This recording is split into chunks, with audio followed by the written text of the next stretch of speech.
May mga tao na kahit hindi natin personal na kilala ay may tuturing nating naging parte ng ating buhay, katulad na lamang ng mga iniidolo nating mga artista o mga personalidad na nagpapaalala sa isang yugto ng ating buhay.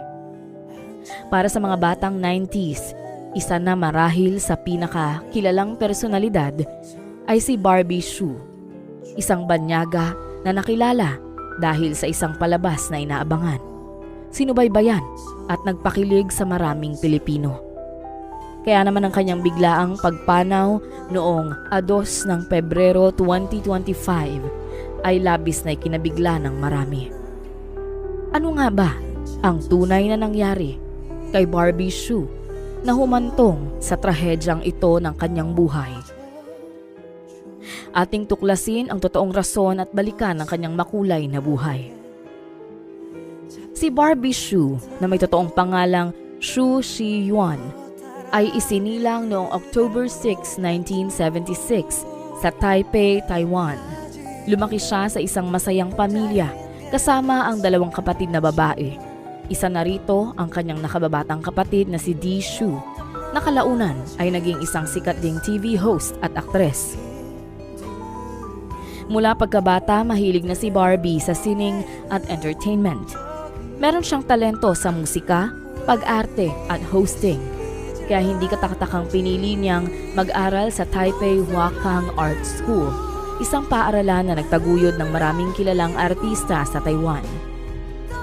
Taong 1994 nang magsimula si Barbie sa showbiz bilang bahagi ng pop duo na SOS o Sisters of Hsu, kasama ang kanyang kapatid na si Di Hsu. Sumikat sila sa Taiwan, lalo na nang sumikat ang kanilang kantang 10-Minute Love. Sa kabila nito, hindi naging madali ang kanilang landas dahil sa problema sa kontrata. Napilitan silang baguhin ang pangalan ng kanilang grupo na naging ASOS. Habang patuloy nilang tinatahak ang industriya ng musika, napagtanto ni Barbie na mas gusto niyang mag-focus sa telebisyon, partikular na sa hosting at pag-arte. Sa tulong ng kanyang natural na karisma at talino sa pagsasalita, naging isa si Barbie sa pinakasikat na TV host sa Taiwan. Nakilala siya sa kanyang pagiging articulate o pagiging matatas magsalita, kalog at palabiro. Kaya naman nagustuhan siya ng maraming manonood. Kasama ang kanyang kapatid, naging host siya ng ilang sikat na variety shows tulad ng Guess noong 1996 hanggang 2000, isang palabas na may celebrity guests at iba't ibang challenges. 100% Entertainment noong 1998 hanggang 2005, isang music at entertainment show at Gourmet Secrets of the Stars noong 2007 to 2008, isang lifestyle at food show.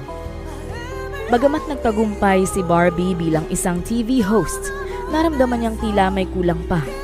Gusto niyang mas patingkarin ang kanyang career, kaya nagdesisyon siyang subukan ng pag-arte. Isang desisyong nagpabago ng tuluyan sa kanyang buhay.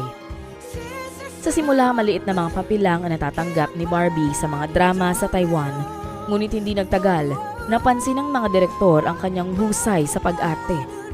Mula sa pagiging isang TV host, unti-unti siyang nakilala bilang isang magaling na aktres. Hindi kalaunan, dumating ang pinakamalaking oportunidad ng kanyang buhay, ang palabas na Meteor Garden noong 2001. Hindi inakala ni Barbie na ang Meteor Garden ang magiging susi sa kanyang sobrang kasikatan. Hindi lang sa Taiwan kundi sa buong Asia, kabilang na ang Pilipinas. Ang Meteor Garden ay adaptation ng Japanese manga na Boys Over Flowers o Hana Yori Dango.